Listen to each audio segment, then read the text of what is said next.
నేను press meet పెట్టిన తర్వాత ఎన్టీఆర్ సార్ వాళ్ళు కాల్ చేసి ఏమైందమ్మా, ఏంటి ప్రెస్లో వచ్చావు అని చెప్తే, ఇలా అయింది సార్ అంటే మీరు నాతో ఒకసారి మాట్లాడిండొచ్చు కదా అని చెప్పేసి అలా చెప్పారు సార్. సో అప్పుడే ఫోన్ చేశారు, నేను వస్తున్నానమ్మా, మీకు డిశ్చార్జ్ చేపిస్తాను అని చెప్పేసి నిన్న నాకు 12 o'clockకి కాల్ చేశారు సార్. కాల్ చేసి నేను చేస్తానని చెప్పేసి నైటే వచ్చారు నా ఎన్టీఆర్ సార్ టీం వాళ్ళు. వచ్చి నైట్ 11 o'clock నుంచి 2 o'clock వరకు ఉండి ఆ అబ్బాయి గురించి మొత్తం డీటెయిల్స్ అంతా కనుక్కొని సరే అమ్మా మేము ఇవన్నీ డిశ్చార్జ్ చేయాలి సార్, ఇలా ఉంది సిచ్యువేషన్ అన్నీ ఎక్స్ప్లెయిన్ చేసిన తర్వాత మళ్ళీ ఏం జరిగిందంటే, మేము మార్నింగ్ వచ్చి ఆ అబ్బాయికి డిశ్చార్జ్ చేపిస్తాము అని చెప్పారు సార్. మళ్ళీ మార్నింగ్ వచ్చి ఆ మేడం వాళ్ళతో మాట్లాడు, నిన్న 20 lakhs పే చేయమని చెప్పారు కదా.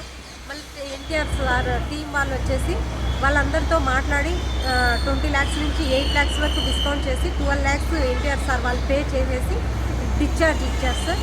మా అబ్బాయి కండిషన్ ఇప్పుడు 80% బాగుంది, 20% ఇప్పుడు ఇన్ఫెక్షన్స్ అట్లా ఇట్లా వచ్చాయన్నమాట. అందుకని చెప్పి సార్ చాలా థ్యాంక్స్ సార్. నేను ఎన్టీఆర్ సార్, నేను ఎప్పుడు మిమ్మల్ని తప్పుగా మాట్లాడలేదు సార్. నేను వాళ్ళని అడిగే క్వశ్చన్స్కి నేను ఆన్సర్ చేశాను అంతేగాని మా ఫ్యామిలీ మొత్తము ఎన్టీఆర్ ఫ్యాన్స్ సార్. మేము ఎప్పుడు మీ గురించి ఎప్పుడు తప్పుగా మాట్లాడడం కానీ అలా ఏం చేయలేదు సార్. వాళ్ళు అడిగిన దానికే నేను సమాధానం చెప్పాను అంతేగాని ఇంకేం లేదు సార్.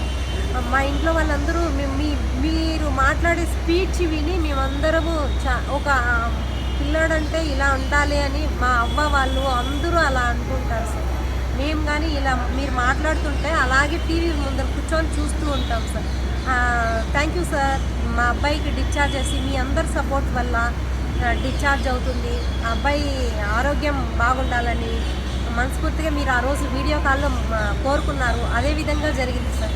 చాలా చాలా థ్యాంక్స్ సార్. ఎన్టీఆర్ ఫ్యాన్స్ వాళ్ళు చాలా ఇబ్బంది పడినట్టున్నారు నా మాటల వల్ల, మీరు ఫీల్ అయినట్టున్నారు. ఎన్టీఆర్ ఫ్యాన్స్ వాళ్ళకి కానీ చెప్తున్నాను సార్, నేను ఎప్పుడు ఎన్టీఆర్ సార్ వాళ్ళ గురించి నేను ఎప్పుడు ఎక్కడ తప్పుగా మాట్లాడలేదు. మీరు మిస్అండర్స్టాండింగ్ చేసుకున్నారేమో, రియలీ మీరు అలా అనుకోవద్దండి అని నేను చెప్తున్నాను సార్. నిజంగా నేను ఎప్పుడు అలా అనుకోలేదు సార్. సార్ గురించి నేను ఎక్కడ తప్పుగా చెప్పలేదు సార్. మీరు అర్థం చేసుకుంటారని నేను మనసారా కోరుకుంటున్నాను సార్. ఇది ఒక్కటి అర్థం చేసుకోండి సార్. ఆ అబ్బాయి హెల్త్ బాగుండాలని మీరు అందరూ కోరుకున్నారు కాబట్టి అందుకే ఈ అబ్బాయి ఇంతవరకు హెల్త్ బాగున్నాడు సార్.